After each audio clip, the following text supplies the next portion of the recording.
Hello, everyone. Welcome to this acrobatics somersault class. Today we are going to learn about consecutive back handspring in place. 2 to 5 consecutively. Let's look at the key technical points of consecutive back handspring in place. 1. The consecutive back handspring in place uses the mom dem from the first push-off to initiate the flip. Using the body's inertia and speed. To connect to the second back handspring. The focus is on the quality of the first back handspring and controlling the rhythm and speed of the somersault. 2. At the same time as the first in-place back handspring, throwing the leg and standing up. The legs use the balls of the feet to initiate the flip, with the knees slightly bent for cushioning. Preparing for the leg push for the next back handspring. 3.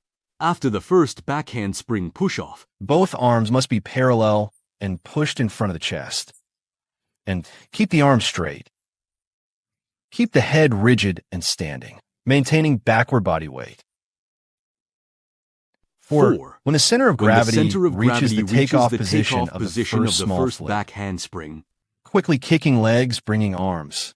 Start the flip off the second back handspring. The technical key is the same as the first back handspring in place. Let's examine common mistakes in consecutive back handspring in place. 1. Insufficient execution of techniques for the first back handspring. 2. The takeoff action for the second back handspring and arm rotation happening too early,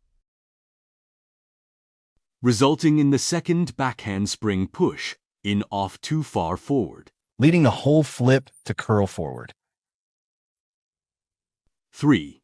When jumping off the back handspring, The center of gravity doesn't shift back enough, causing the back handspring to hip thrust during the rotation, causing the back handspring to be unstable, affecting the speed of the entire back small handspring flip rotation. rotation.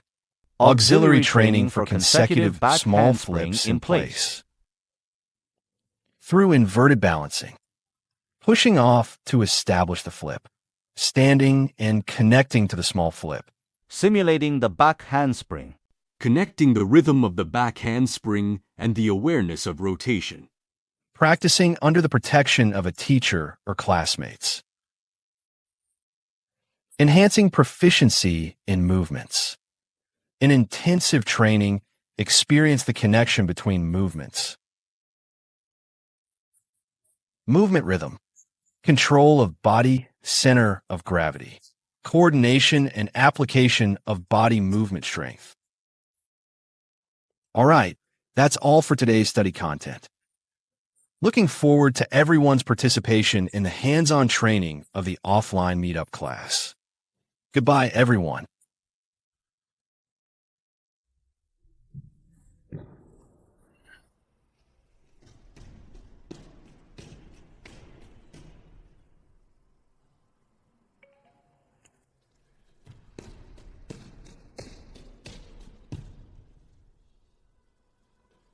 Auxiliary training for consecutive back small handspring flips in place.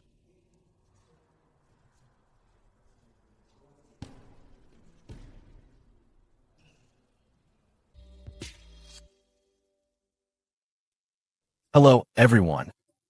Welcome to this acrobatics somersault class.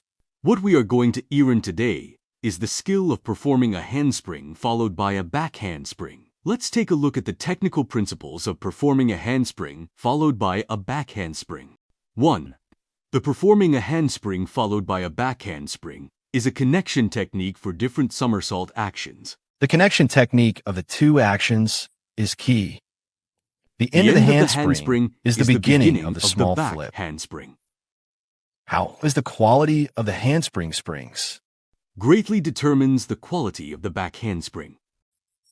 So you must make the handspring first. To gain greater momentum and direction of motion.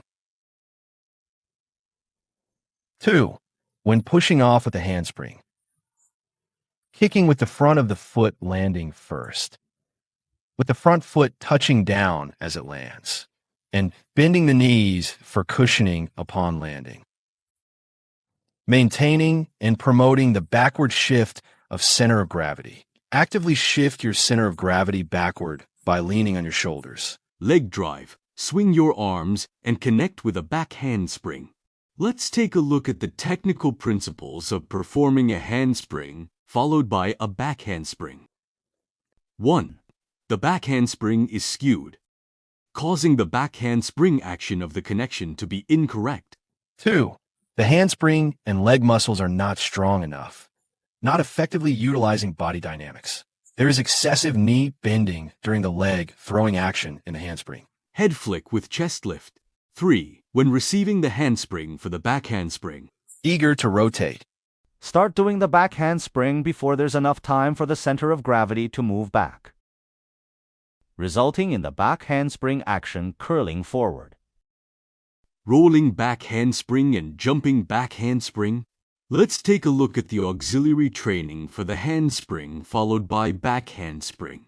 1. Handstand. Push hand with a leg style. Stand up with a back handspring. 2. Prepare a suitable height sponge mat. Face the sponge mat. Calculate the distance for the action of a standing tuck jump or a step-in tuck jump.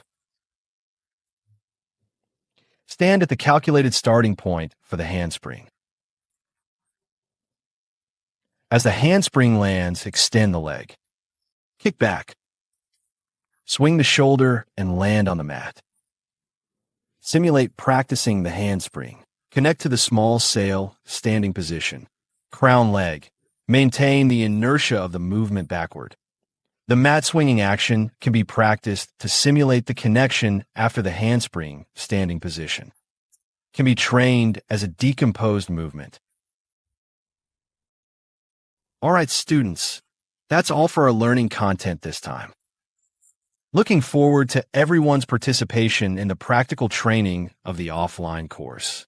Goodbye, students.